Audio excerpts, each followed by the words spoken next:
प्रिय बच्चों नमस्कार। मैं विद्यानिधि आचार्य आपको आज कक्षा 10 और पाठ नंबर 4 शिशु लालनम नाम से एक नाट्यांश पढ़ाने वाला हूं।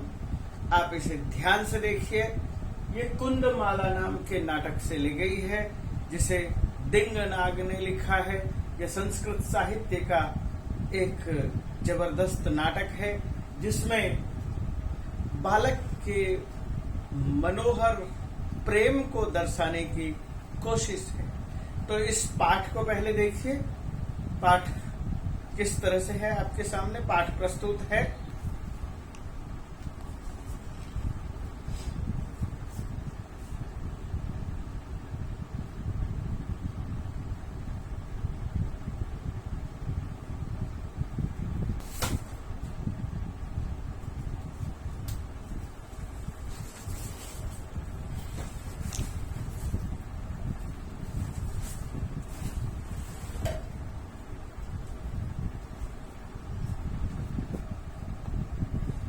यह पाठ प्रस्तुत है दिंगनाग विरचित संस्कृत साहित्य का प्रसिद्ध नाटक कुंदमाला से।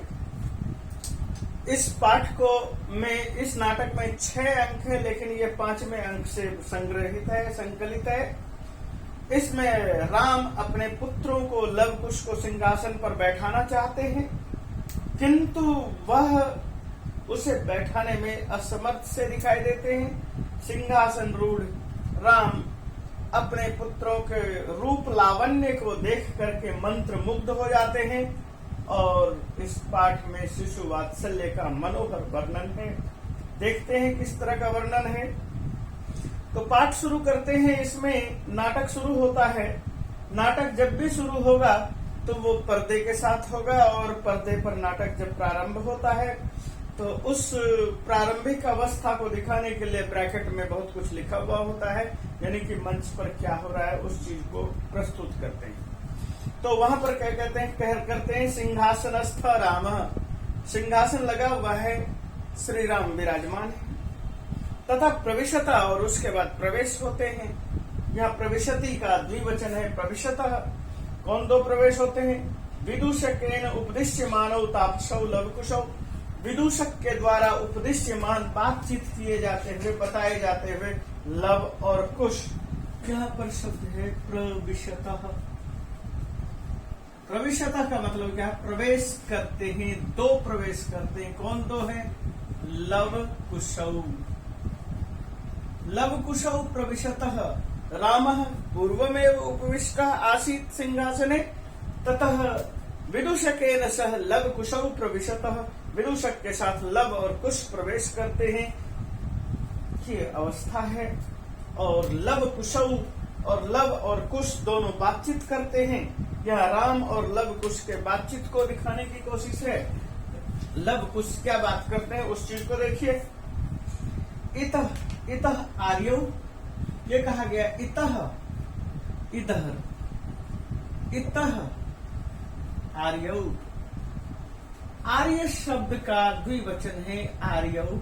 हे आर्यो, इधर इधर।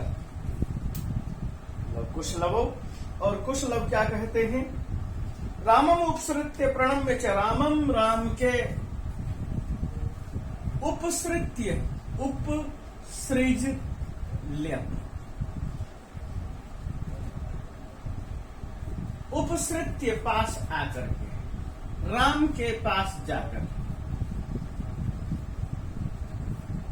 नमस्कार करके, नमस्कृत्य या प्रणम्य, प्र प्लस नम प्लस लिय, प्रणम्य, प्रणाम करके, नमस्कार के। अपि कुशलम महाराजस्य, महाराज कुशल हैं। महाराजस्य कुशलम अपि, क्या महाराज कुशल हैं? यहाँ पर शब्द है अपि। अपि का तात्पर्य है क्या, क्योंकि वाक्य के शुरुआत में है, संवाद है, संवाद के शुरू में है। अब जब हम नाटक पढ़ रहे हैं तो नाटक में संवाद होंगे। संवाद में 2 हैं, एक लव कुश है और दूसरा राम है। राम और लव कुश ये दोनों बातचीत करेंगे। तो इन्हीं लव कुश और राम के बातचीत को हम यहाँ पर ध्यान से देखने की कोशिश करेंगे।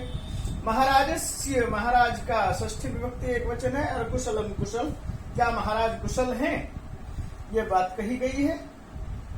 और जब भी हम उपसर्गीय प्रयोग कर रहे हैं, प्रणम्य प्रयोग कर रहे हैं, तो द्वितीय विभक्ति का प्रयोग है, इसलिए लिखा है रामम उपसर्गीय, राम के नजदीक जा करके। और यह आगे बढ़ते हैं इस चीज को लेकर के, क्या चीज है, क्या भाव है, कहना है। राम कहते हैं युष्मत दर्शनात् कुशलम, युष्मत दर्शनात्, राम क्या कह रहे हैं, युष्मत दर्शनात्, युष्मत प्लस दर्शनात्, आप दोनों के दर्शन से, युष्मत शब्द है, युष्मत पंचमी विभक्ति, पंचमी विभक्ति त्वयि युवाभ्याम युष्मभ्यम, त्वत् युवाभ्याम युष्मत्, पंचमी विभक्ति बहुवचन। युष्मत तुम सबके, यानी तुम्हारे, दर्शनात् दर्शन होने से, क्या हुआ दर्शन होने से, कुशलम इव, मानो कुशल ही हैं, तुम्हारे दर्शन हो गए इसलिए कुशल ही हैं, कुशलम ये। हम चूंकि संस्कृत का ये नाटक उपस्थित किए हुए हैं, नाटक में नाटककार को हर पद हर क्षण ये देखना होता है, ध्यान रखना होता है कि राजा के साथ व्यवहार है, प्रजा के साथ व्यवहार है, या अन्य किसी के साथ भी व्यवहार है, तो प्रणाम आदि सही ढंग से प्रस्तुत किया जाना चाहिए, क्योंकि नाटक के माध्यम से, साहित्य के माध्यम से लोग लोक व्यवहार सीखते हैं। यदि इन चीजों की उपेक्षा की जाएगी तो लोक व्यवहार गलत होगा, लोक व्यवहार में असर गलत हो जाएगा। इसलिए जब भी हम यहाँ पर दिखाने की कोशिश है, कुशलम, कुशलता की पृच्छा है, पूछने की इच्छा है, कुशलम पृच्छति थी, कुशलम पे पृच्छु, तो कुशलता पूछना है। कुशलता का मतलब है जब भी आप कभी किसी से मिले तो अपने मित्रों से हाल समाचार अवश्य पूछें। इसके बाद आगे मैं शुरू करता हूं। भवतो किम वयम अत्र कुशल प्रश्नस्य भाजनम, भवतः आपके लिए, किम क्या, वयम हम सब, भवतः आपके लिए, यह षष्ठी विभक्ति है, भवतो आपके लिए, किम वयम अत्र कुशल प्रश्नस्य भाजनम, क्या हम कुशल पूछने के पात्र रह गए हैं, क्या हम केवल कुशल पूछना ही आपका काम है, कुशल प्रश्न भाजन, क्या हम कुछ, आपका काम यही है कि लोगों से पूछ लो क्या हालचाल है, ठीक है, बस कुशल प्रश्न से भाजन में, क्या कुशल पूछना ही रह गया है काम। न पुनरअतिथि जन समुचित कंठाश्लेष, न नहीं, पुनर् फिर, न का मतलब नहीं, पुनः का मतलब फिर, तो फिर दोबारा क्या कहना चाहते हैं, अतिथि जन समुचित, अतिथि लोगों के अनुचित, अतिथि जन, अतिथि लोगों के, जन के समुचित, जो अतिथि जिस कैटेगरी का हो उसका, उसके अनुसार, कंठाश्लेषस्य, कंठाश्लेष कंठ गला, आश्लेष आलिंगन, क्या गले लगाना या गले मिलना, यह नहीं हो सकता। कंठाश्लेष से, कंठाश्लेष का भाव नहीं रखता, यानी कि ऐसा कोई भी अतिथि जन नहीं है जो कि राजा के गले लग सके, यही भाव कहना चाह रहे हैं। परिस्वजस्व, परिस्वज्य, परिस्वज्य का मतलब है परिउपसर्ग है, स्वज धातु स्वज है, और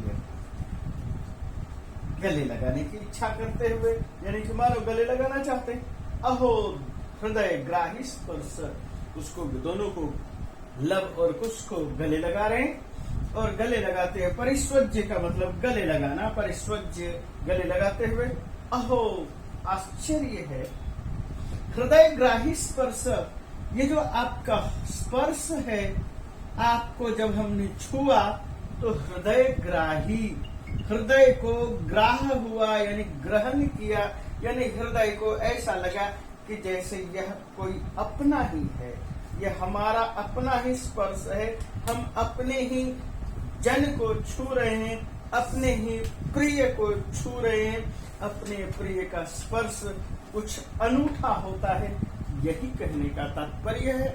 तो इसके बाद क्या कहना चाहते हैं, आसनार्धम उपवेशयति, अपने आसन के अर्धभागम उपवेशयति, अर्धासनम उपवेशयति, यानी कि आसन के ऊपर बैठाते हुए टिकाते हुए, उभौ राजानम खलवेतत, वे दोनों जैसे ही उनको आलिंगनबद्ध करते हैं और उसे गले लगाते हैं, गले लगाने के बाद अपने सिंहासन के ऊपर बैठाते हैं, सिंहासन पर चिपकाने की कोशिश करते हैं और वे दोनों कहते हैं, क्या कह रहे हैं, उभौ दोनों राजासनम, राजजोड़ आसनम,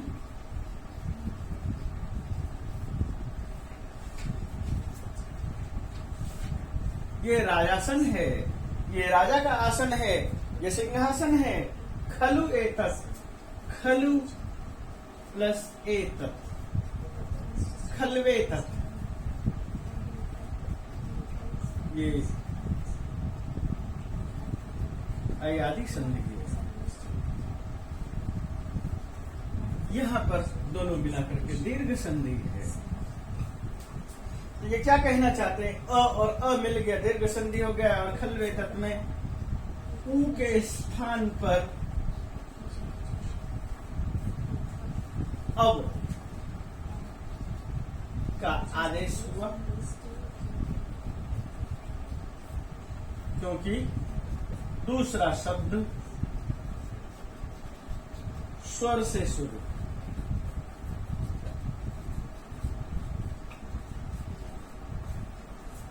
जब ये बातें हैं, युक्तम न युक्तम अध्यासितुम, आप बैठा नहीं सकते, न युक्तम उचित नहीं है, अध्यासितुम बैठना, अधिआसितुम अध्यासितुम बैठाना उचित नहीं है।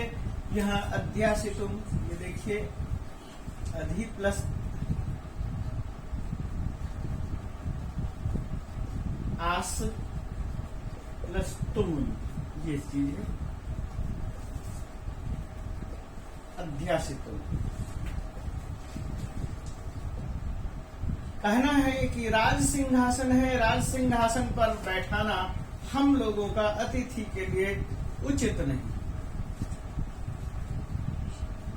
राजासन पर हमें बैठाना उचित नहीं, न उचितम अध्यासितुम, बैठाना उचित नहीं है।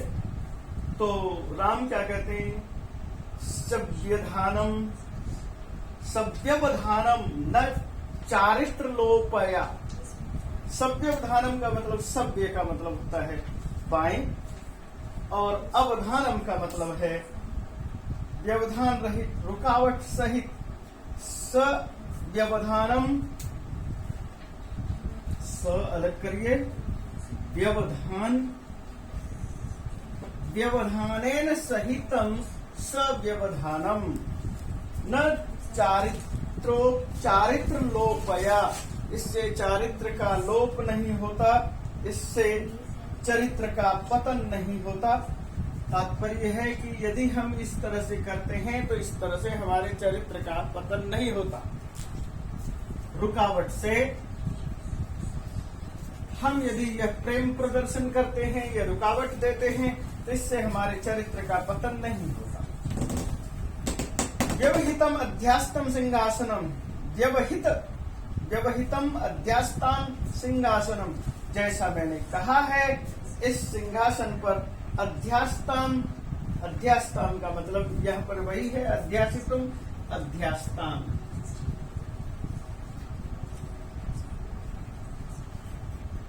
तात्पर्य क्या है? उपविश्यता, विराजिए, बैठिए, ये बात है। सिंहासन मध्यस्थम, सिंहासन पर विराजे, सिंहासन पर बैठे। और अंकम उपवेशयति, राम लव और कुश को अंकम गोद में उपवेशयति बैठा लेते। अंक में अंक,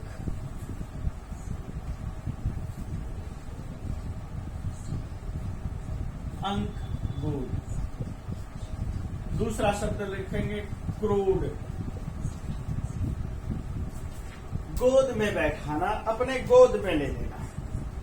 उभौ अनिच्छाम नटयतः, दोनों को, दोनों, उभौ दोनों, दोनों से तात्पर्य क्या है? लव कुशौ। अनिच्छाम नटयतः, न इच्छा, अनिच्छा।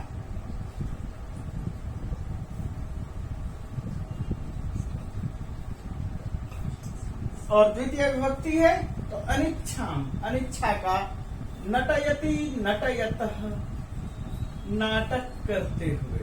अनिच्छाम नटयत, अनिच्छा प्रकट करते हुए, नहीं नहीं नहीं नहीं नहीं नहीं, इस तरह का भाव प्रदर्शित करते हुए। राजन, हे राजन, यह हमारे लिए नहीं है, इस भाव को प्रदर्शित कर रहे हैं। अनिच्छा का नाटक कर रहे हैं। अलम अति दाक्षिण्य न, अलम, जब भी हम अलम शब्द का प्रयोग करते हैं, तृतीय विभक्ति का प्रयोग करते हैं। दाक्षिण्य न, दाक्षिण्य का मतलब क्या है? दक्षिणा शब्द से बना दाक्षिण्य, और दाक्षिण्य से तात्पर्य यहां क्या रखेंगे कि बहुत ज्यादा उदारता प्रकट करने की आवश्यकता नहीं है, ज्यादा चतुराई बरतने की भी आवश्यकता नहीं है, यही भाव कहना है यहाँ पर। अति दाक्षिण्येन, दक्षता की आवश्यकता नहीं है, अति कौशल्येन, कुशलता की अधिक आवश्यकता नहीं। दक्षिणा, दक्ष शब्द है यहाँ पर, दक्ष से है दाक्ष, दक्ष का भाव दाक्ष, दाक्ष से मतलब है दक्षता, कुशलता। तो बहुत अधिक कुशल होने की आवश्यकता नहीं, ज्यादा हमारे प्रति लगाव प्रदर्शित मत करिए और हमारे लिए दाक्ष भाव मत रखिए, हमारे लिए कुशलता का प्रयोग करिए। अलम अति, राम क्या कहते हैं? अलम अति शालीनतया। जब वो ये कह रहे हैं कि चतुराई मत दिखाइए, हमारे लिए कुछ दक्षता मत दिखाइए, हमारे लिए एक अलग सा व्यवहार प्रदर्शित मत कीजिए, क्योंकि आप राजा हैं। तो राजा क्या प्रयोग कर रहे हैं? अलम इति, अति शालीनतया, अति बहुत शालीनतया, शालीनता, इस शब्द से बनाया है शालीनतया। तो यहाँ पर यह प्रयोग क्या करना है? अत्यधिक शालीनता की आवश्यकता नहीं है। यानी शालीनता से क्या तात्पर्य आप प्रयोग करते हैं? शालीनता से यह मतलब है कि बहुत अधिक शालीन मत बनिए, बहुत अधिक आप अपने आप को यह बताने की कोशिश नहीं कीजिए कि हम ऐसे ही हैं, हम इस भाव को लेकर के चल रहे हैं, हमें इस तरह से सिखा पढ़ा कर भेजा गया है, इस तरह का शालीन भाव मत रखिए। तो ये शालीनता की बात कहा कि शालीनता मत दिखाइए, अलम अति शालीन, कहीं पर शालीनता मत दिखाइए यहाँ पर, क्योंकि बच्चे शालीनता न दिखाएं वही अच्छी बात है।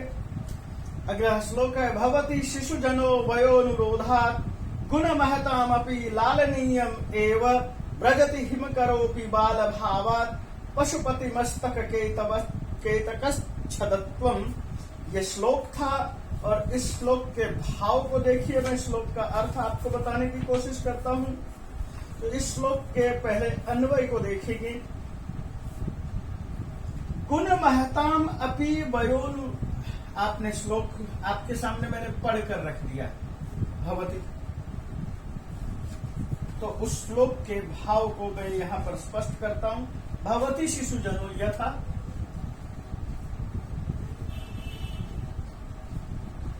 और इस श्लोक का अन्वय क्या कहना चाहते हैं? गुणम गुणमहताम। सबसे पहले हम अन्वय करते हैं जब, तो अन्वय करते हुए हम किस पद का कहां प्रयोग होना चाहिए उस चीज को प्रकट करने की कोशिश करते हैं। गुण महताम, महताम गुणम, अपि वयोनु, अपि वयो अनुरोधात्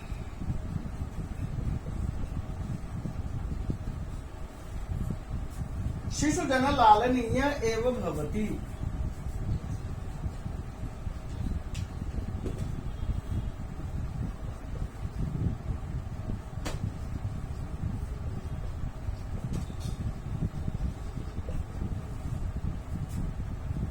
बालभावाथि हिमकरः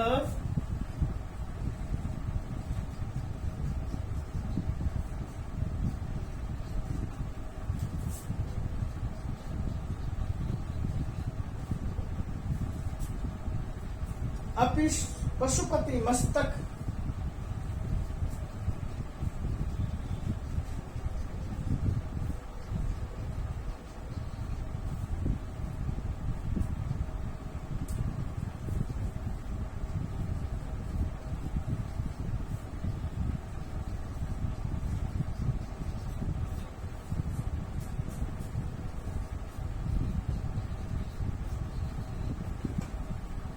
यहाँ क्या बताने की कोशिश की है? गुण महताम अपि वयोनुरोधात, वय अनुरोधात, वय के अनुरोध से महताम गुण, बड़े लोगों का गुण, जिनके अंदर गुणों की वजह से आदमी बड़ा कहलाता है। महताम गुण अपि, बड़े लोगों का गुण भी, वयो अनुरोधात, छोटी उम्र के वय अवस्था के अनुरोध से, छोटी अवस्था की वजह से, शिशु जन लालनीय एव भवति, शिशु बच्चे लालन पालन के लिए ही होते। कहने का तात्पर्य हम में महान गुण है, कोई बात नहीं। हम वय बहुत अधिक वय वाले हैं, हम वय बूढ़ा अवस्था हमें अनुरोध करता है। क्या अनुरोध करता है? वयो अनुरोधात, जब भी हमारी उम्र ज्यादा बढ़ती है तो हम अपने छोटे उम्र के लोगों को, बच्चों को लालनीय एवं प्यार दिखाते ही हैं। यही भाव प्रदर्शित करता है कि हमारी वय है, हमारी अवस्था है, अवस्था का अनुरोध है, अवस्था की मांग है, अवस्था की इच्छा है कि शिशु जन को, बाल बच्चों को, छोटे छोटे बच्चों का लालनीय एवं लालन पालन होना ही चाहिए। बाल भावात ही हिमकरः, बाल भाव होने की वजह से, अत्यधिक बाल स्वभाव होने की वजह से, बाल चंद्रमा को भी कहते हैं। हिमकरः, हिमकर, हिमकर का मतलब क्या हुआ कि बाल भावात, बाल भाव होने की वजह से चंद्रमा, आपने देखा होगा शिव जी के माथे पर इस तरह से लगा हुआ, बहुत बाल अवस्था की वजह से, चंद्रमा की बाल अवस्था होने की वजह से वह शंकर के मस्तक पर होता है। बाल भाव होने से ही हिमकरः अपि पशुपति। हिमकर का मतलब क्या? हिमकर का मतलब हिमस्य आकर। हिम का आकर का तात्पर्य हिमालय भी हो सकता था, लेकिन यहाँ पर हिमालय न होकर के चंद्रमा है, और चंद्रमा की वजह से, चंद्रमा की शीतलता की वजह से ही बर्फ का जमना संभव है। इसलिए हिमकर चांद के लिए प्रयोग किया। बाल भावात ही हिमकर, चांद जो है बचपन की वजह से, यानी छोटा सा चांद की वजह से वह पशुपति मस्तक, पशुपति के, शिव के मस्तक, माथे के ऊपर केतकच्छदत्वं व्रजतीति, केतक के भांति, केतकी पुष्प के भांति, आभूषणों की भांति आच्छदत्वम आच्छादन करता है, आच्छादत्वम व्रजति शोभा पाता है। शिव जी के माथे पर केतक का फूल लगाया जाता है, केतकी का फूल लगाया जाता है। जिस तरह से शिव के माथे पर को केतकी से सजा रहे हैं, तो उसकी जगह शिव के माथे पर चांद भी विराजमान है, और चांद का की अवस्था क्या है? प्रतिपदा का चांद है, या कहो दुज का चांद है। वह जो है बाल भाव है, एकदम छोटी अवस्था में है।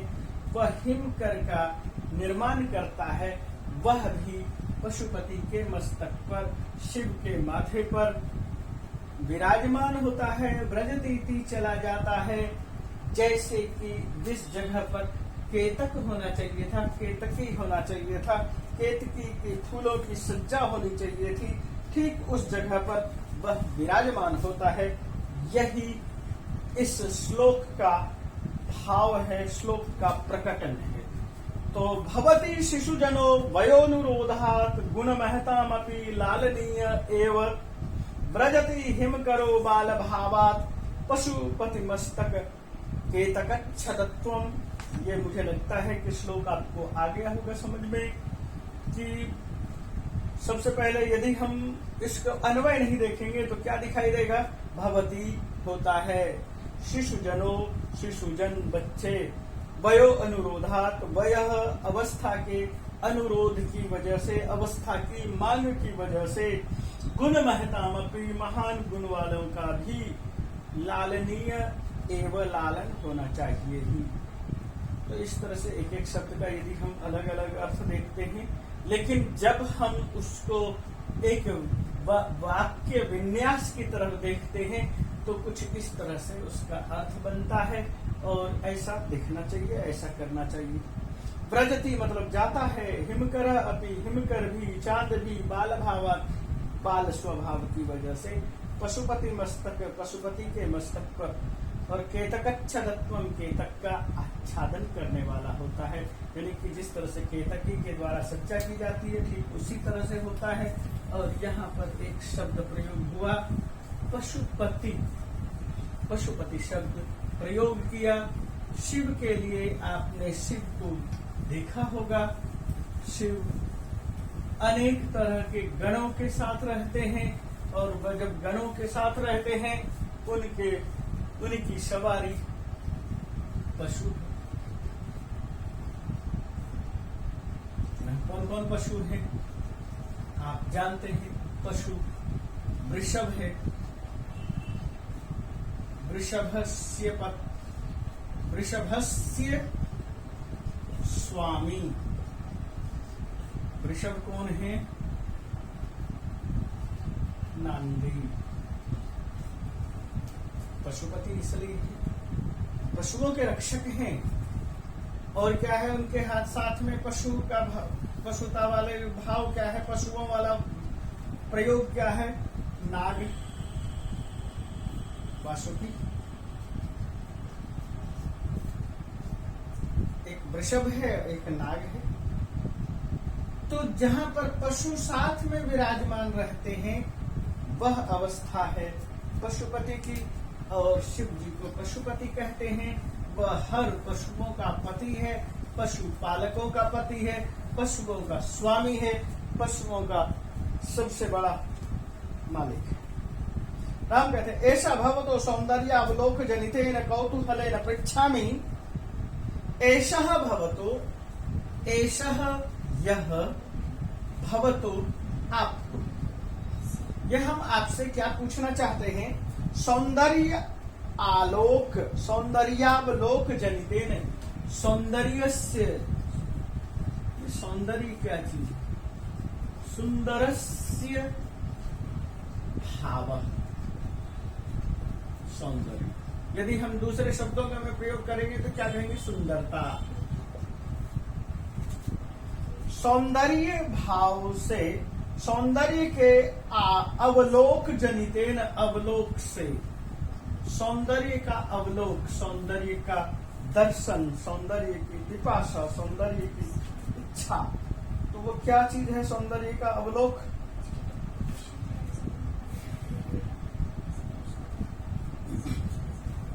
कौतूहलेन पृच्छामि, सौंदर्य के अवलोक से, सौंदर्य के आपके अंदर की जो सुंदरता है, आप दोनों के सुंदर मुखमंडल है, ये लव कुश के लिए प्रयोग कर रहे हैं कि आप दोनों की सुंदरता, उसका अवलोक यानी उसका आलोक, प्रकाश, रूप लावण्य,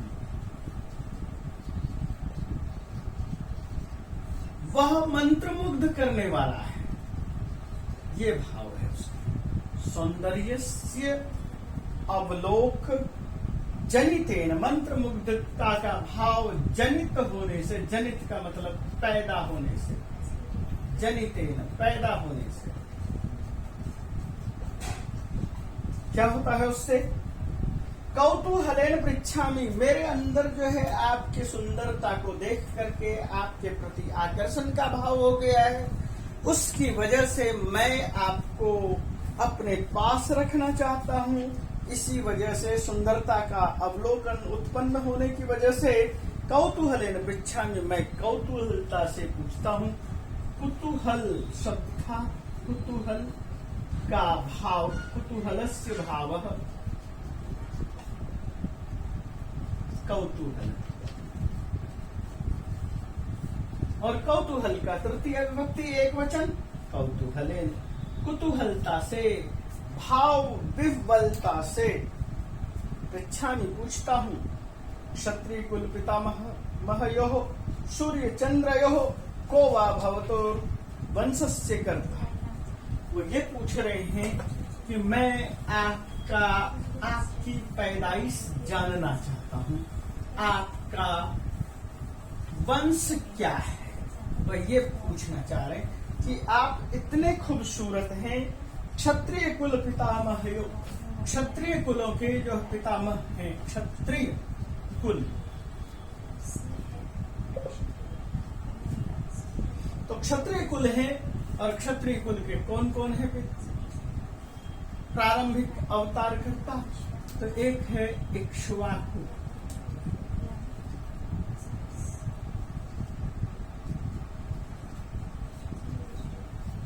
सूर्यवंश, और एक है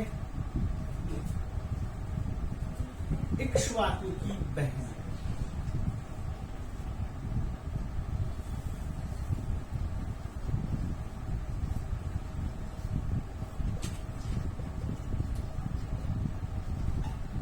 चंद्रवंश।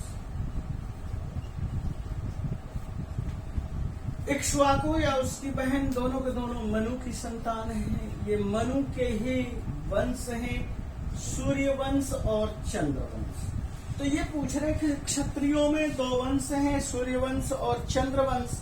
आपने बहुत सारे लोगों के नाम के आगे लिखा हुआ देखा होगा, सूर्यवंशी, सूर्यवंशम, चंद्रवंशी, इस तरह के टाइटल देखे होंगे। तो सूर्यवंश और चंद्रवंश, तो सूर्यवंश आपके सामने मैंने रखा कि सूर्यवंश की शुरुआत कहाँ है। ये दोनों ही मनु से प्रारंभ होते हैं। तो ये पूछना चाहते हैं, सूर्य चंद्रयो को वा भवतोर वंशस्य कर्ता, आपके वंश का कर्ता सूर्य है अथवा चंद्र।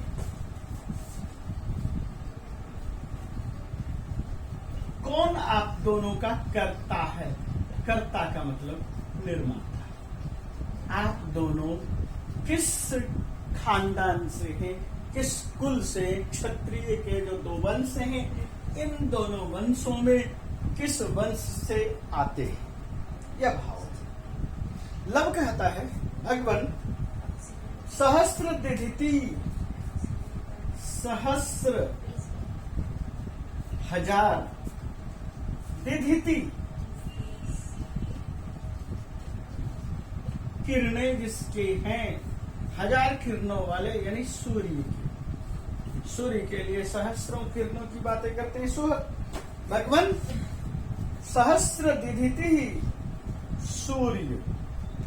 और उसके बाद ये पूछ रहे हैं, राम पूछ रहे हैं, कथम अस्मत् समानाभिजनो संवृत्तौ, कथम कैसे, यानी कि मैं सूर्यवंशी हूं, आप सूर्यवंशी हैं, हम दोनों समान हैं, फिर भी हम आपको नहीं जान पा रहे, ऐसा क्यों? तो यही कहना है, समान अभिजनो, समान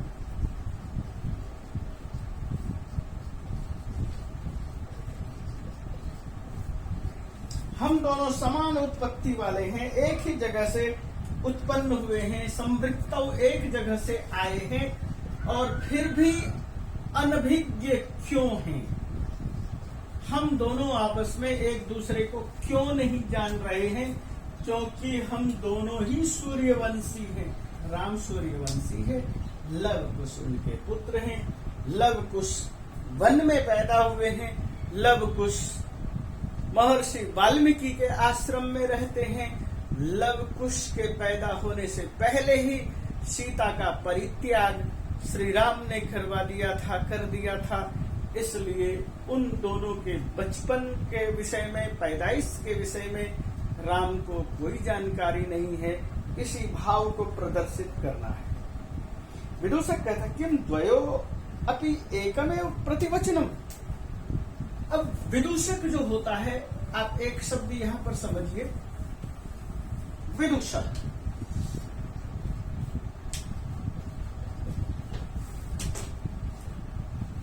विदूषक किसे कहते हैं? विदूषक को ही पोलिस कहते हैं। ये चाहे संस्कृत का नाटक हो, चाहे इंग्लिश का नाटक हो, चाहे हिंदी का नाटक हो, वहां यह एक पात्र होता है विदूषक, जिसका काम करना है उपहास के माध्यम से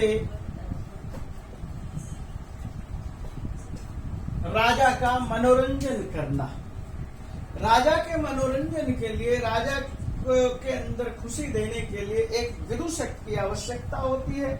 वह विदूषक पात्र यहाँ पर खड़ा होता है, वह बोलता है किम द्वयोरपि एकमेव प्रतिवचनम। क्या आप दोनों, किम क्या, द्वयो आप दोनों, का एकमेव प्रतिवचनम, एक ही वचन है। यानी क्या आप दोनों ही एक ही वचन देते हैं, एक ही उत्तर देते हैं? प्रतिवचनम का मतलब क्या? प्रतिवचन, वचनम वचनम प्रति प्रतिवचनम, वचन देना यानी उत्तर देना, बंध जाना प्रतिवचन। क्या आप दोनों ही यही उत्तर देते हैं? तात्पर्य क्या कहना चाहते हैं कि क्या आप दोनों ही सूर्यवंशी हैं? यानी कि उन कोई एक सूर्यवंशी हो जाओ, एक चंद्रवंशी हो जाओ।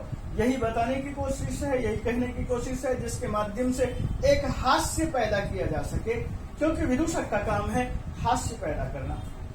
भ्रातरौ आवाम सोदर्यौ, यहां देखिए, भ्रातरौ आवाम और सौदर्यौ, सौदर्यौ, इसका क्या मतलब है? ये दोनों जगह यहाँ पर अयादि संधि है। अयादि संधि, भ्रातरौ भ्राता, भ्रातरौ भ्रातरः। ये भ्रातरौ दो भाई हैं, द्विवचन का प्रयोग है, और औ के बदले में ये शब्द लिख लीजिए, भ्रातर, और औ के बदले में आव, तो प्लस आव प्लस आवाम, आप मिला दीजिए। मिलने के बाद क्या होगा? अयादि संधि, एचो यावा, ये सूत्र है छठे अध्याय का। जैसे इको यण ची है, ठीक उसी तरह से है कि एच के स्थान पर अय, औ, आय, आव, ये आदेश होते हैं। ये देखिए, मैं यहाँ पर बस सूत्र लिख रहा हूँ, सूत्र की पोजीशन लिखता हूँ, उस चीज से समझने की कोशिश कर रही है।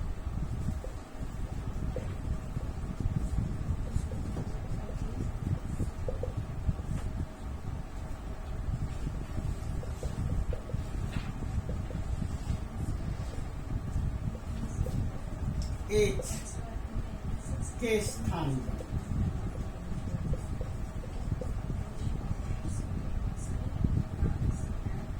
अय, अब, आय, आव आदेश होते हैं। यदि दूसरा शब्द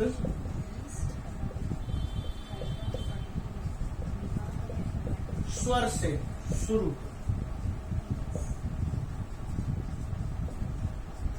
अब यहां पोजीशन देखिए, ए, उ, अय, अब, इनके स्थान पर अय, अब, आय, आव का आदेश, ए, ओ, आई, औ, इनके स्थान पर अय, औ, आय, आव का आदेश होता है, लेकिन दूसरा शब्द स्वर होना चाहिए। दूसरा शब्द स्वर से शुरू हो। तो अब देखिए, भ्रातरऊ आवाम, यह शब्द था भ्रातरऊ प्लस आवाम। यहां औ के बदले में आब हो गया, भ्रातरावाम। यह शब्द बन गया भ्रातरावाम, भ्रातरावाम। सौदर्य, सौदर्य है, सौदर्य से मतलब एकेन उदरेन निःसृत सौदर्य, सौदर्य, सौदर्य।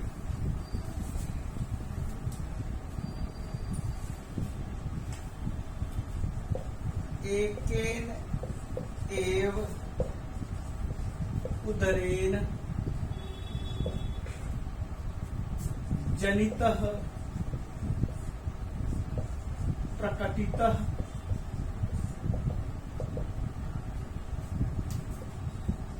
सौदर्य। उदरस्य भावम औदर्यम। एक ही उदर से उत्पन्न, तात्पर्य क्या है? हम दोनों की माँ एक ही है, हम दोनों।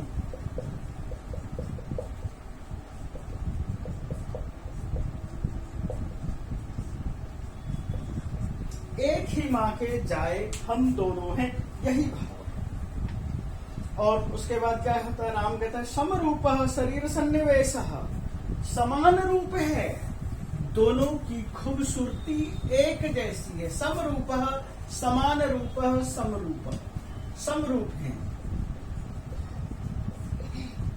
दोनों की खूबसूरती बराबर है, समान है।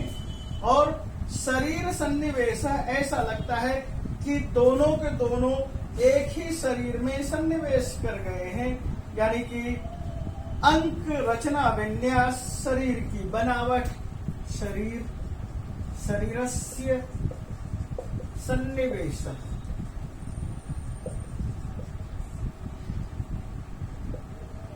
शरीर का सन्निवेश, सन्निवेशक प्लस निवेश। निवेश का मतलब रचना, ढांचागत कंस्ट्रक्शन। दोनों की शरीर की बनावट एक ही है। शरीर का संरचना, शरीर की, दोनों के शरीर की बनावट एक जैसी है, दोनों समान है। वयस्य तो न किंचित अंतरम, और उम्र में भी कुछ अलग नहीं प्रतीत होते। वय का भी, उम्र की अवस्था का भी कोई अंतर नजर नहीं आता, यानी कि दोनों एक ही उम्र के हैं, दोनों मानव की डुप्लीकेट है। आपने हिंदी की बहुत सारी फिल्में देखी होगी, राम, श्याम या अमिताभ बच्चन के महान जैसे फिल्म में 3-3 रोल। तात्पर्य क्या है कि दोनों एक जैसे दिखाई देते हैं। ऐसे अनेक और बहुत सारे हुए हैं जो कि एक ही रूप वाले दिखाई देते। आवाम यमलऊ पूछ रहे हैं कि फिर यदि ऐसी बात है, क्या बात है, किंचित अंतरम, न किंचित अंतरम, न नहीं है, किंचित कुछ भी, न किंचित अंतरम,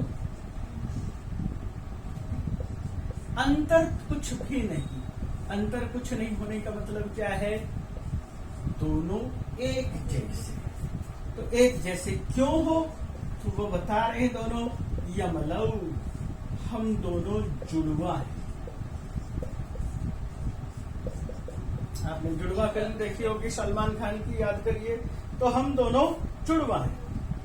संप्रति युज्यते किम नामधेयम, संप्रति किम नामधेयम युज्यते, तो इस समय आप दोनों किन नामों से जाने जाते हैं। बड़ी देर के बाद जो है ये बताया गया कि आप दोनों का नाम क्या है। किम क्या, नाम, युज्यते यानी प्रयोग किया जाता है, आप दोनों को किन नामों से बुलाया जाता है, यानी आप दोनों का क्या नाम है। लव कहता है आर्यस्य वंदनायाम लव इत्यात्मानं श्रावयामि, मैं आर्य की वंदना में, मैं आर्य के श्रीमान की स्तुति करते हुए यही बताना चाहता हूं कि मुझे लव नाम से जाना जाता है। इत्यात्मानं श्रावयामि, मैं अपने आप को लव नाम से पुकारवाना पसंद करता हूं, यानी कि मुझे लव के नाम से पसंद करते हैं और मुझे अच्छा लगता है कि कोई मुझे लव कहे।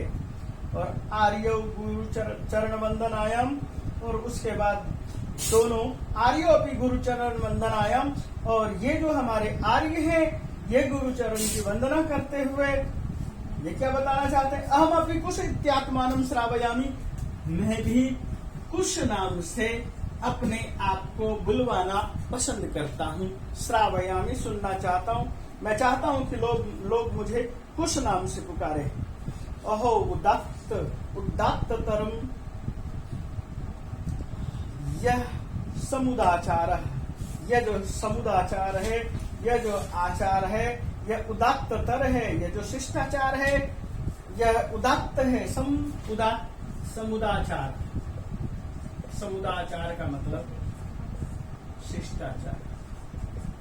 आपके अंदर जो शिष्टाचार का भाव है जबरदस्त है, आपके अंदर प्रेम भाव भी जबरदस्त है। किम नामधेयो भवतोर गुरु, आपके गुरु का क्या नाम है। किम नामधेय, किस नाम से जाने जाते हैं। भवतः गुरु, भवतः गुरु, आपके गुरु का नाम क्या है। दोनों के दोनों ऋषि कुमार हैं, इसलिए अब उनसे पूछा जा रहा है आपका नाम क्या है। उन दोनों ने अपना नाम बता दिया कि एक लव है और एक कुश है। दोनों के दोनों यही बता रहे हैं कि मैं लव के नाम से जाना पसंद करता हूँ, सुनना पसंद करता हूँ। लोग मुझे कुश कहे, मैं इस नाम को सुनना पसंद करता हूँ। इसलिए अब ये कह रहे हैं कि आप लोगों का शिष्टाचार जबरदस्त है। अब ये बताओ कि आपके गुरु कौन है। लव कुश कहते हैं ननु भगवान वाल्मीकि, भगवान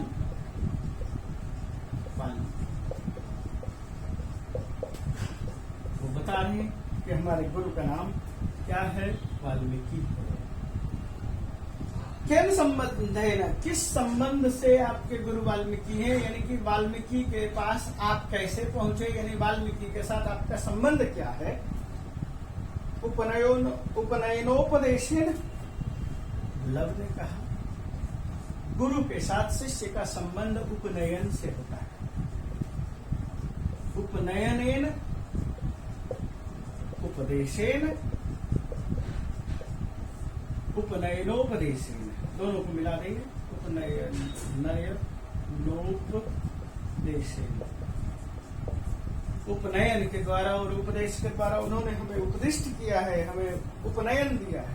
राम का अहम अत्र भवतो जनकम नाम तो वेदितुम इच्छामि।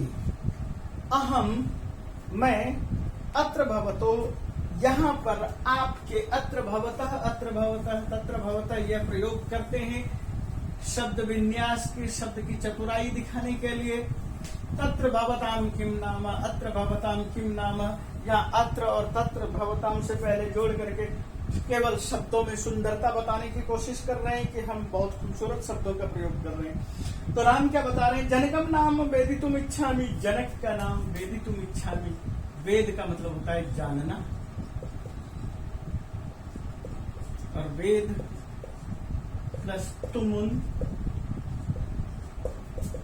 वेदितुम। मैं आपके पिता का नाम, जनक का नाम जानना चाहता हूं। जनकस्य नाम, आपके पिता का नाम क्या है ये बताना है। नहीं जानामि यस्य नामधेयम्। दोनों बच्चे हैं, छोटे बच्चे हैं, वो कहते हैं हमें नहीं पता। नहीं जानामि, जानामि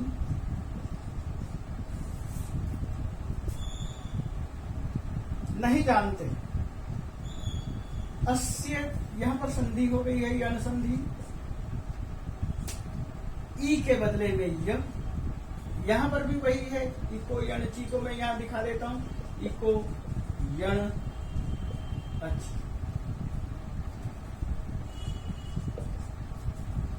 इक के स्थान पर यण होता है। दूसरा शब्द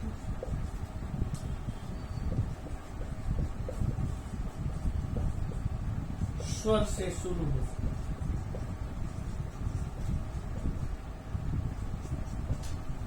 देखिए यहां पर ई उ री ऋ, इनके स्थान पर य व र।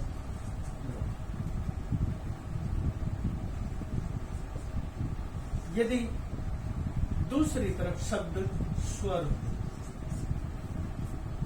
ये मैंने बताया, इसको मैंने इस तरह से अर्थ बता दिया।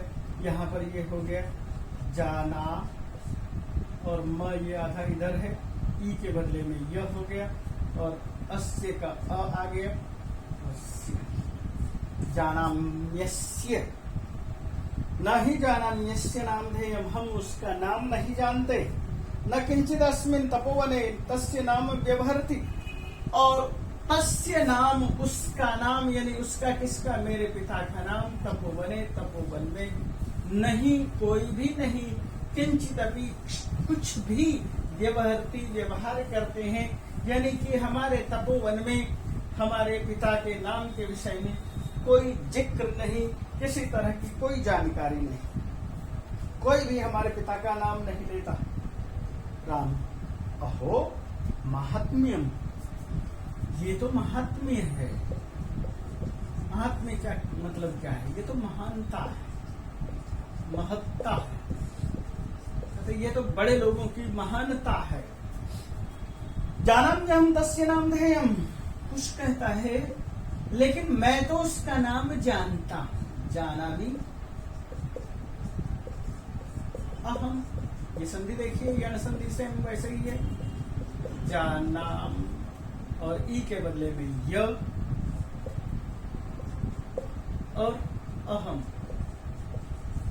लेकिन मैं नाम जानता हूं, इसका मतलब ये है। राम पूछते हैं कथ्यताम, कहो, आदिश्यताम, उच्यताम, बोलिए, करिए, कथ्यताम। और विदुषा किसी बीच में जो है कुछ कहना चाहते हैं, हाँ, तो उसके बाद कुछ कहता है निर अनुक्रोशो, निरनुक्रोश, निर प्लस अनुक्रोश,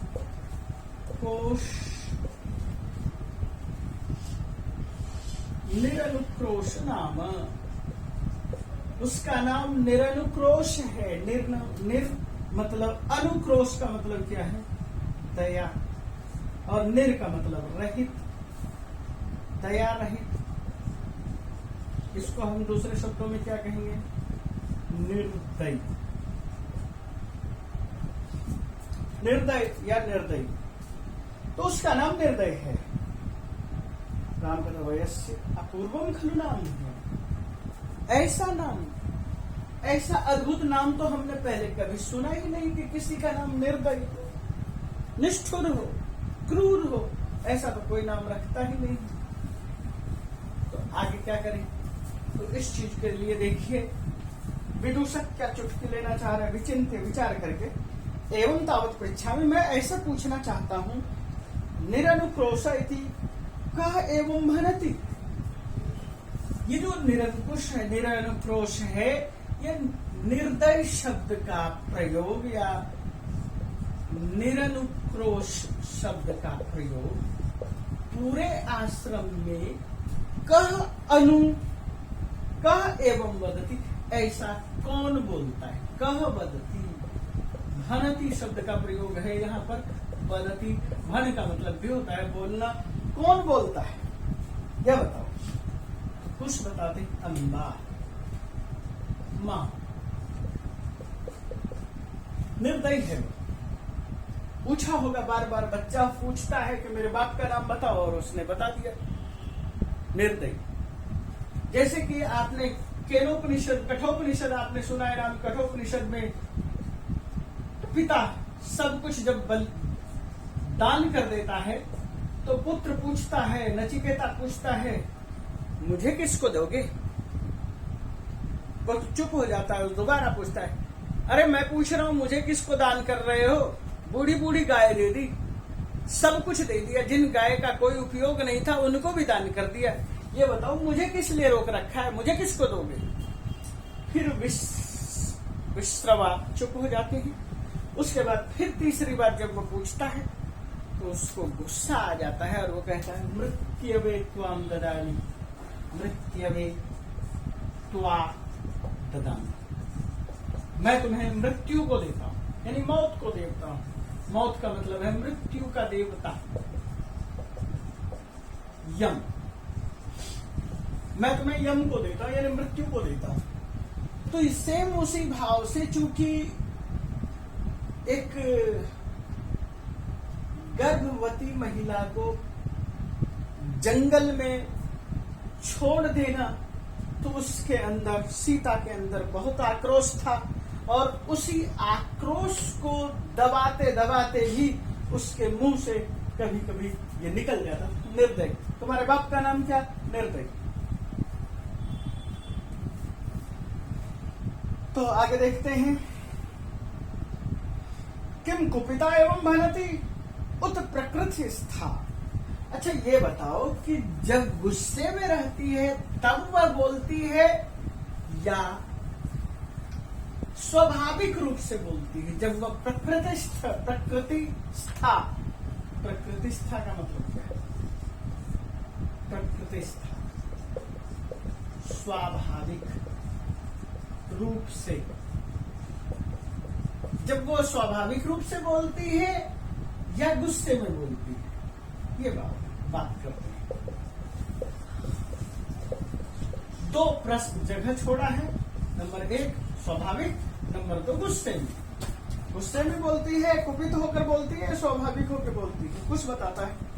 यदा अवयोर बाल भाव जनितम, यदा जब अवयो हम दोनों के बाल भाव जनितम, बाल भाव से उत्पन्न किंचित अभिनयम पश्यति, हम दोनों नटखट हैं, बच्चे हमेशा नटखट होते हैं, और बाल भाव से नटखटपने में कुछ भी जनितम हो जाता है, कोई भी घटना घट जाती है, जनित होना, घट जाना, तो अभिनयम पश्यति, अथवा हम लोगों में, एक नंबर ये और एक दूसरा नंबर अभिनय, जब हम किसी का सम्मान नहीं कर रहे होते हैं, विनय भाव, नम्रता वाला भाव नहीं दिखाते हैं, तब दोनों ही अवस्था में जब हम होते हैं अधिक्षेपति, वह ऐसा आरोप लगाती है, अधिक्षेपति आरोपित करती है, हमें डांटते हुए बोलती है, निरकुश निरनुक्रोशस्य पुत्र हो, तुम दोनों के दोनों निर्दयी के पुत्र हो। निरनुक्रोशस्य, निरनुक्रोश के, निर्दयी के पुत्र हो। मां चापलमिति, चपलता मत दिखाओ। क्या है कि जब दोनों ही अवस्था में होती है तो वो गुस्से में आके कहती है तुम दोनों निर्दयी के पुत्र हो।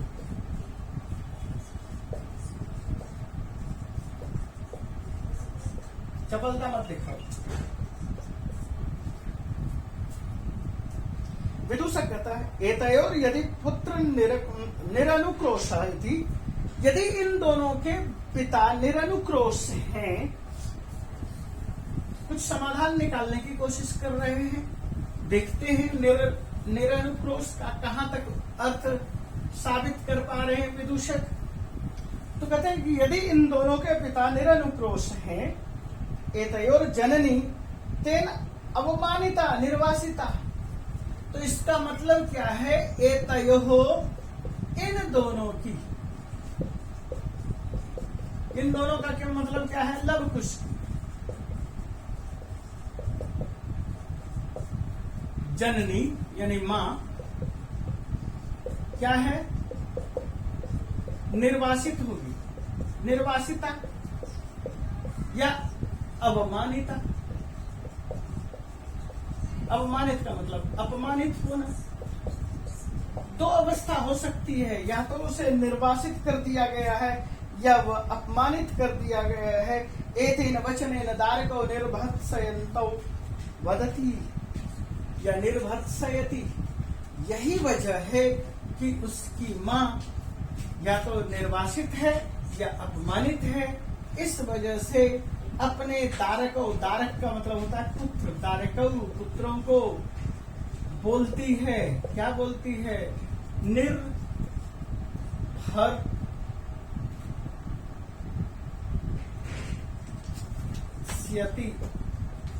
भर्त्सना करती है।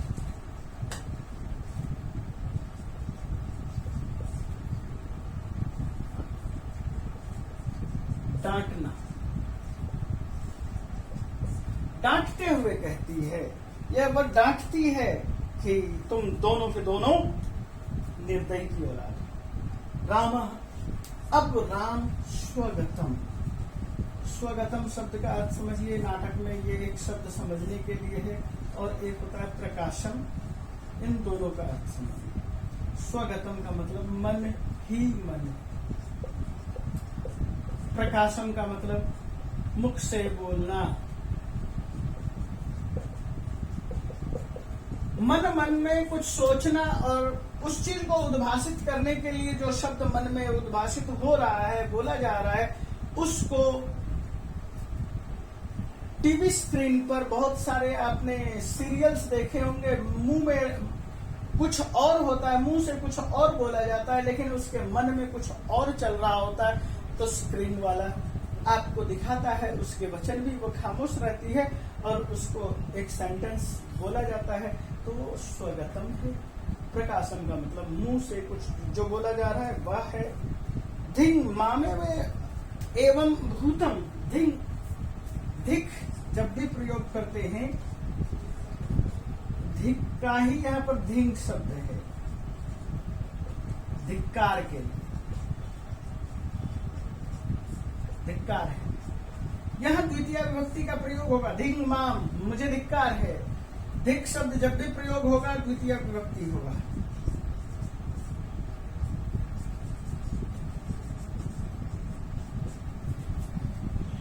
तो यहां पर माम लिखा है बाकायदा, माम मुझे, एवं माम एवं, तो माम एवं अभूतम, इन सबको मिला देंगे। माम में म, इधर ए मिला, ये माम एव और ये म है, म भूतम, ये सब माम एवं अभूत। ऐसा तो मेरे साथ ही हुआ है, इसका मतलब यह है। माम एवं अभूतम, ऐसा मैंने ही किया है, ऐसा मेरे साथ हुआ है, मैंने सीता का परित्याग किया है, यह भाव उत्पन्न हुआ। राम ने ऐसा किया है, उसको अपनी कथा याद आ गई। उसको कथा याद आने के बाद वह क्या कहना चाहते हैं? मत कृतेन अपराधेन सा तपस्विनी, मत कृतेन अपराधेन स्वपत्यमेव। वह तपस्विनी, तपस्विनी कौन? सीता तपस्विनी, वह जो तपस्विनी है। मत कृतेन अपराधेन, मयि कृतेन मत कृतेन, मेरे द्वारा किए हुए अपराधेन, अपराध की वजह से, स्वपत्यम स्वपत्यम स्व अपत्यम, अपने पुत्र को एवं इस प्रकार से, मन्युर गर्भैर अक्षरैर निर्भर्त्सयति, मन्यु गुस्सा, क्रोध, जो अंदर मन्यु गर्भई, क्रोध जिसके अंदर भरा हुआ है, क्रोध है जिसके गर्भ में, ऐसे अक्षरों से, यानी कि गुस्से वाले अक्षरों से,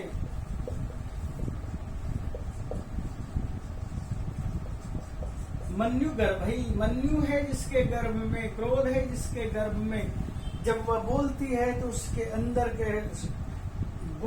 अंदर का गुस्सा अक्षर के रूप में जो आता है, निर्भर्त्सयति, मानो की भर्त्सना करते हुए, सवाष्पम अवलोकयति, यहाँ शब्द देखिए, स वाष्पेन सहितम, सवाष्पम, वाष्प के साथ यानी आंसू के साथ, सवाष्पम, आंसू गिराते हुए, अवलोकयति, देखता है, अवलोकयति, अवलोकयता, अवलोकयन्ति, ये राम के लिए प्रयोग हुआ है।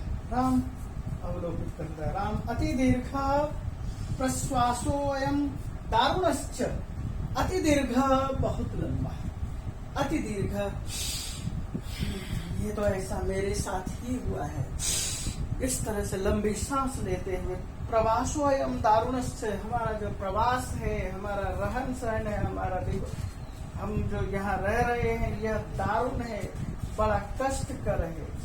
हम जिस अवस्था में हैं, हमारी अवस्था बड़ी कठिन है।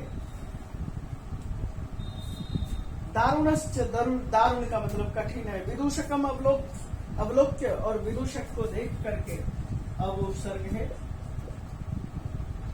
लोक धातु है, इसको ये कह सकते हैं लोक दर्शने, और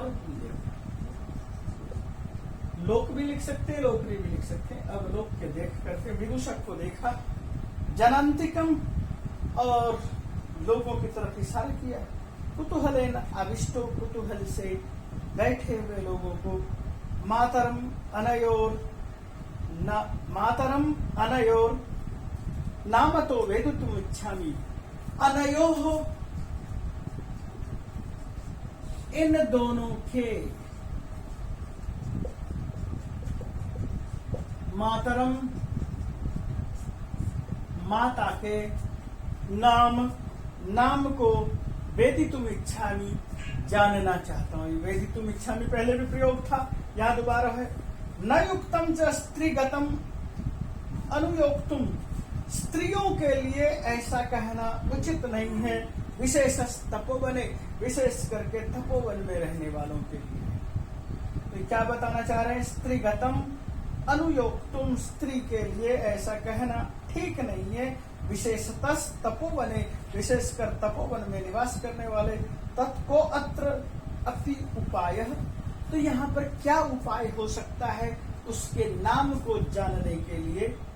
विदूषक जनांतिकम, और विदूषक लोगों के समीप से होते हुए, अहम पुनः परीक्षा में, ठीक है, इन दोनों के पास में जाकर के पूछता है, अहम परीक्षा में, मैं पूछता हूँ, प्रकाशम, सामने की तरफ मुंह करके, प्रकाशम और स्वगतम मैंने अभी थोड़ी देर पहले बताया। प्रकाश में वह क्या बताना पूछना चाह रहे हैं?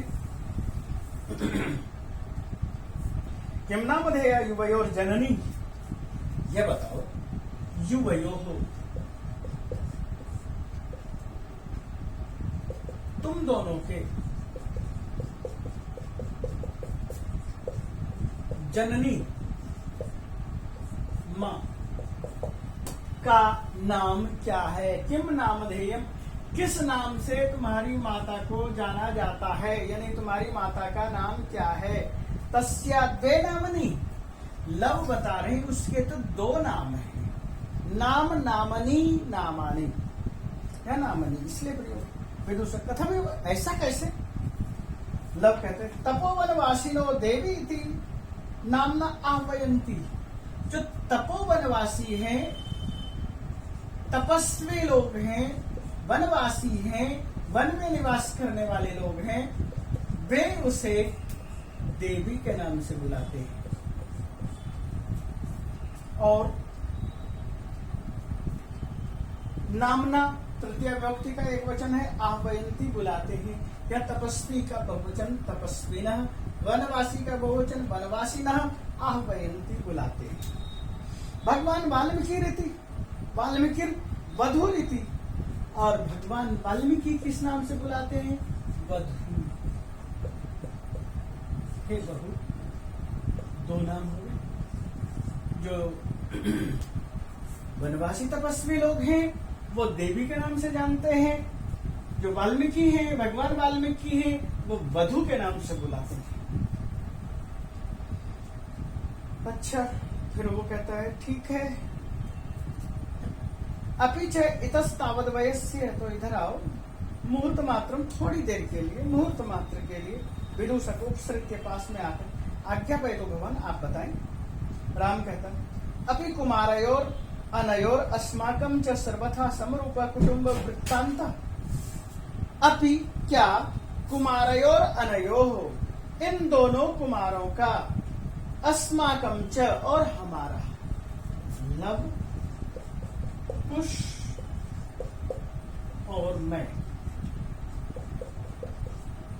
अनयो हम तीनों का, मतलब ये हुआ अनयो इन दोनों का, अस्माकं च और हमारा, सर्वथा समरूप, हम दोनों का जो रूप है सम है, बराबर है, यानी जैसे ये दिखाई देते हैं ऐसा ही मैं दिखाई देता हूं। हम दोनों का रूप एक जैसा ही है, यानी कि हमारा जो स्ट्रक्चर है, यानी पिता को देखें तो पुत्र याद आ जाए, पुत्र को देखें तो पिता याद आ जाए, ये भाव है। कुटुंब वृत्तांत, क्या इनका फिर कुटुंब का, इनके परिवार का वृत्तांत भी सेम ही होगा। नेपथ्य पर्दे के पीछे, क्योंकि ये सारा का सारा नाटक है नेपथ्य पर्दे के पीछे, क्या बात है, उस चीज को प्रकट करना। नेपथ्य में पर्दे के पीछे क्या हो रहा है, उस चीज को कर। इयति वेला संजाता रामायण गानस्य नियोगः, अब जो समय हो गया है इस वाद विवाद को यहाँ पर समाप्त करो। क्यों? क्योंकि ये दोनों कुमार जो है रामायण पाठ करने के लिए आए हैं, रामायण गाने के लिए आए हैं। इयति वेला, यही समय है रामायण गानस्य, रामायण गान का नियोग समय। किमर्थम न विधीयते, क्यों नहीं इस चीज को स्वीकारते? उभो दोनों, राजन उपाध्यायात उतो अस्मान त्वरयति, हमारे जो उपाध्याय हैं, हमारे जो गुरुजन हैं, हमें बुला रहे हैं, जल्दी जल्दी करने के लिए कह रहे हैं। राम मया भी सम्माननीय एवं नियोग, मुझे भी मुनियों का नियोग, मुनियों का संपर्क सम्मान के लिए है, यानी मैं भी मुनियों के समान होना चाहता हूँ, मैं भी मुनि के भाव में बंधा हुआ होना चाहता हूँ। तो श्लोक है यहाँ पर, भवन्तौ गायन्तौ कविरपि पुराणो व्रत निधिर गिराम संदर्भोयम प्रथम अवतीर्णो वसुमतिम कथा चेयम श्लाघ्या सरसी रुहनाभस्य नियतम पुनाति श्रोतारम रमयति च सोयम परिकरः। ये एक श्लोक था। मया भी सम्माननीय में के बाद जो यह श्लोक राम ने कहा है, हम उस श्लोक को देखते हैं। भवन्तौ गायन्तौ, आप दोनों गाएं, कविरपि पुराणो, आप पुराण कवि के विषय में गाना गाते हैं, गा रहे हैं, आप गाइए। तो यहाँ पर मैं इस श्लोक का यहाँ पहले अन्वय लिख दे रहा हूँ, और जब अन्वय लिखेंगे तब उसका अर्थ और स्पष्ट हो जाएगा। भवन्तौ गायन्तौ,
इस श्लोक को देखिए।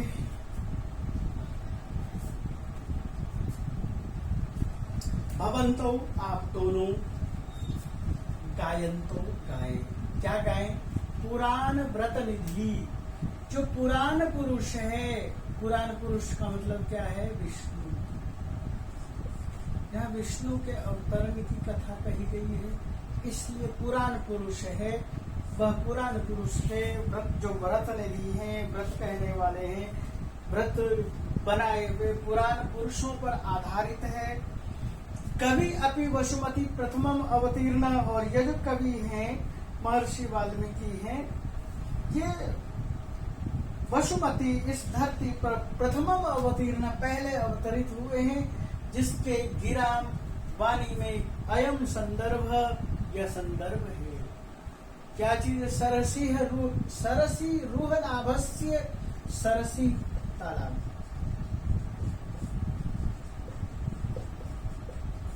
रूह पौधा, पेड़, और यहाँ पर अर्थ है कमल। नाभस्य, नाभि से।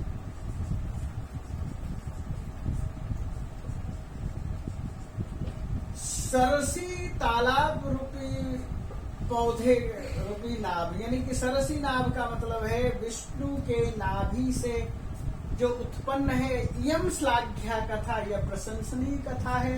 सच अयम परिकर, और उसका यही परिकर है, इसका यही अंतिम कमल नाभि विष्णु का ये निश्चय है, यही संयोग है। नियतम श्रोतारम, और निश्चित रूप से यहाँ श्रोता है। पुनाति, पवित्र करता है।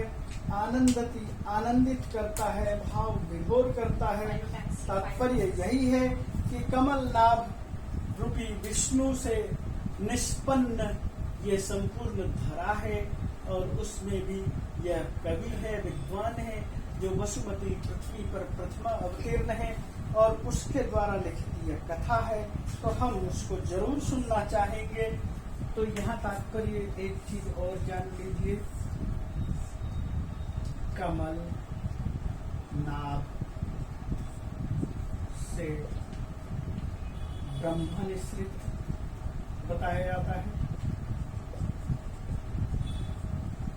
और इसी ब्रह्मा के प्राचेतस, ये कहो प्रचेता, और प्रचेता की संतान प्राचेतस। जगह जगह यह भाव लिखा हुआ मिलता है कि मैं ब्रह्मा की 10वीं संतान हूँ। तो आप कई जगह पर लिखा हुआ देखेंगे प्रचेता उनकी एक संतान थी, और प्रचेता है, प्रचेता यह अपत्यम प्राचेतस, जो प्रचेता का अपत्य है प्राचेतस, यानी प्रचेता के पुत्र हैं, यानी ब्रह्मा के पुत्र हैं, ब्रह्मा की 10वीं संतान है। ये इनका भाव है, और इसी भाव को यहाँ पर दिखाया है। तो यह बताने की कोशिश की है कि कमल नाल से निकली हुई ये लव कुश तुम दोनों गायन करो। तपोनिधि पुराण पुरुष मुनि वाल्मीकि के द्वारा यह रचना है, वह कवि है, और उसके बाद धरती पर पहली बार अवतरित हुआ है। यह स्फुटवाणी है, ये कमल नाभ विष्णु के श्लाघा के तौर पर कही हुई कविता है, और इसके लिए ये जगह भी पवित्र है, और इसे आप सुनाओ। वयस्य अपूर्वोऽयं मानवानां सरस्वत्यावतारः। मित्रों, मानवानां सरस्वत्यावतार, मानवों में सरस्वती का अवतार। अपूर्व अयम, यह अद्भुत है, यानी मनुष्यों में सरस्वती अवतरित हो जाना यह एक अद्भुत संयोग है। क्या मनुष्य के रूप में सरस्वती अवतरित हो सकती है?